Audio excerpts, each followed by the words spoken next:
Hi guys, thanks for stopping by Old Southern Kitchen and Garden. Today what I wanted to do is some smothered pork chops.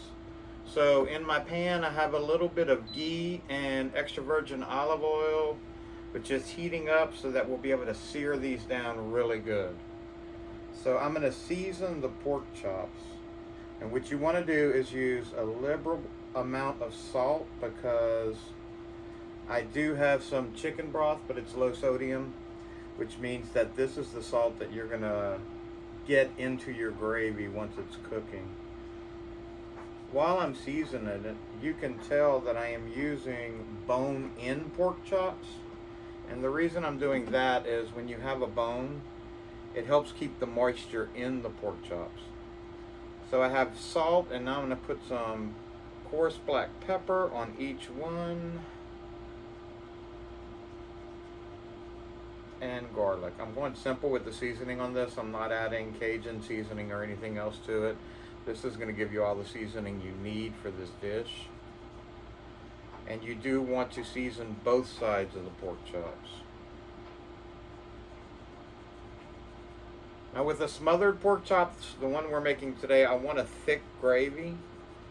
So we're going to go through and we're going to make a light roux. That way it'll thicken it and also flavor the gravy at the same time. So let's flip all of these over and start the process again.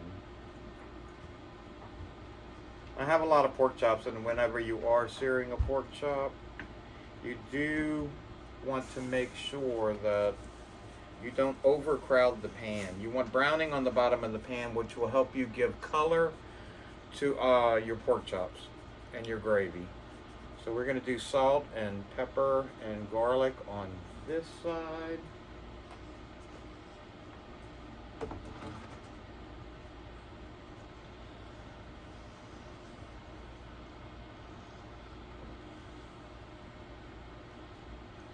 The garlic I am using is a granulated garlic. I do like that better than a garlic powder. It has a little more consistency and it sticks to things better, and it's not as gummy when you're cooking. One more. There we go. Now we have the pork chops ready to go. All we have to do is let this heat up a little bit, which, as you can see, it's heating up fast now. They have a good smell of butter in here. As you know, I use ghee a lot. It's a clarified butter where all the fat's taken out, so the butter will not burn. You can get it to extremely high temperatures and brown anything in it to give you a butter flavor, but you will not have the browning of the butter or a burnt butter. You technically could not make a brown butter with ghee because all the fat, which is what gives you the coloring, will not be present. So we're going to let this get hot so that it's going to be sizzling hot. It's not now because I actually just put my finger in it and it did not burn it. So while that's getting hot, we're going to go through the rest of the ingredients. I have a yellow bell pepper, which I've diced medium. We love bell peppers here. Red bell pepper, a lot of onions, because what's a good gravy without a lot of onions? Now for the roux portion, I'm going to add butter. This is not margarine, it is pure butter, and it does have a fat content which will allow it to brown a little more, and flour. Then we're going to add some chicken broth, which will actually give you the base for the gravy. You can also do a beef broth if you want a more prominent flavor in it. Pork chops are a really light meat, so I'm going to go with the chicken broth because it's a lighter flavor. So let's get these pork chops in here and get them browning up. I'm going to have to do these in 2 batches, just because, like I said, I don't want to crowd the pan, but I do have 5 so we can have lunch tomorrow. Now, the pork chops have been in long enough to just get a little coloring on them, as you can see. And we're going to let them brown on the other side, just like they're doing here. And I'm going to remove these and brown off the next ones before we go to the next step of the recipe. Okay, now I have the pork chops browned on all sides, so we're going to remove those from the pan so that we can get this gravy started. And tonight we're going to make a really thick gravy because we're having it with mashed potatoes. If I was doing it with rice, I would do a thinner gravy, not potato. Dale has me saying potato from a video we did earlier. So what we're going to do is we want the onions and the peppers to render down some. As you can see, I have a lot of onions and peppers, but they will cook down. So while they're cooking and releasing some of their juices, we're going to be scraping the bottom of the pan. Now what's on the bottom of the pan is some of the seasonings that have basically stuck to the bottom and brown. And we're going to let these cook down for a minute until they're a little tender. You don't want them cooked all the way because once you do add the liquid and the roux, you're going to let this cook for 40, 45 minutes until the pork chops are falling off the bone.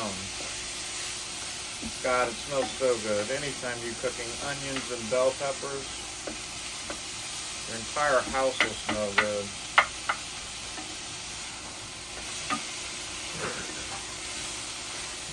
Y'all, it's Dale here behind the camera. Hello.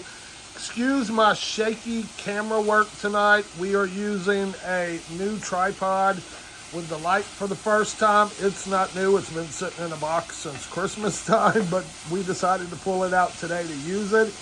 And this dang thing is not easy to move, or not as easy as with the other tripod. So I'm sorry for making y'all wheezy with my camera work. Thanks, Dale. If you want to pull it in here, you can see this is what happens when you get a good brown. I've scraped everything off the bottom, as you can see, but look at the color in this, which is going to make a darker gravy already. You're going to think that parts of the pork chops are actually burning, but they're not. It's the juices coming out, and that's what sticks to the bottom and gives you a beautiful gravy in the end. So what we're going to do now is I'm going to make a little room and throw the butter across the table because it's stuck together. We're going to add some butter to the pan and just let that melt down. A lot of people are scared of a roux, but a roux is really, they're very simple to make. If you don't feel like making a roux, you can always just add cream of mushroom, which will also thicken it a little bit while it's cooking. But a roux is just equal parts of fat and flour, and you let it cook down until the flour taste is gone, which is what's going to thicken your gravy. And the longer you let it cook, what it's going to start doing is toasting that flour and giving you different colors. So it's the base to a lot of Cajun dishes like gumbos and stews and fricassees, and it's something that most Cajun kids learn how to cook when they're extremely young. So then we're going to add the flour. I have about a half a cup of flour here. It may seem like a lot, but we do want a thick gravy, and we are adding quite a bit of liquid to the pot once this cooks down some. It doesn't look like it's going to incorporate, but believe me, it will.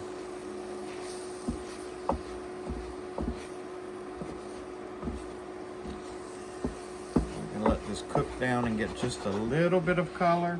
And then we'll be able to deglaze the pot once again with the chicken stock that we're going to be adding in.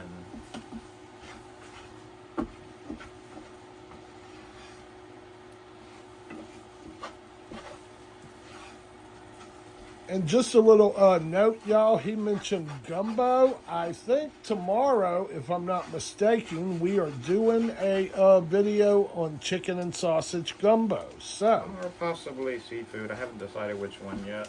I think it's going to be chicken and sausage. But now you're going to know how to make, once you watch that video, a real Southern gumbo.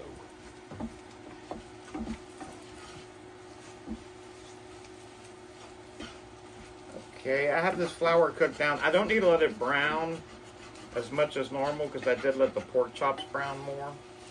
So what I'm going to do is I'm going to add some mushrooms in because we love mushrooms and I just want them to heat up a little bit. These are going to cook down with the actual gravy once the pork chops are back in. But I did want to add them now just to get them incorporated. So now that I have all of this, I'm going to take 1 box of chicken stock and I'm going to add that to the pan. Come back in, get ready, y'all.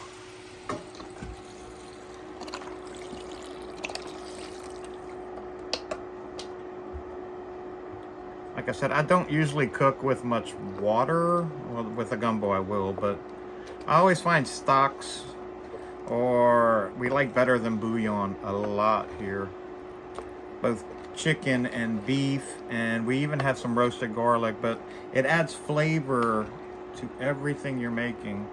And my rule is I just like to add more and more flavor. So instead of using water, I'll use chicken stock or beef stock, or like I said, the roasted garlic stock. Pretty much anything. Seafood stock a lot also. And you can tell it's already starting to thicken. And as it cooks down for the next 40 minutes, it's going to thicken even more. And the cloudiness that's in it from the flour will become clear again. But this already looks like a great gravy. Once you get it to this point where you can see it's already starting to bubble up a little bit, then I'm going to add the pork chops back in because you want them to cook in this gravy. And I'm sure it's a great gravy, but y'all know who the gravy fool is, so I'll be the judge of that.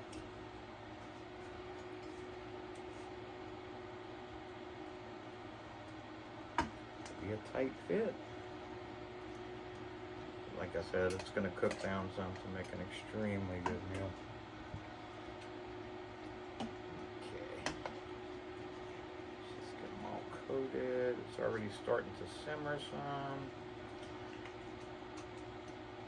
And now we'll just put a lid on it. Now you have 2 options. If you didn't thicken it up quite as much as I have now, and you're using, say, cream of mushroom, I probably wouldn't cook it with a lid totally on so that some of the liquid can cook out, which will give you a thicker gravy. Like I said, I have a thick gravy already, so I'm just going to lower it a little bit and let it simmer, and then we'll come back and I'll show you what the finished product looked like.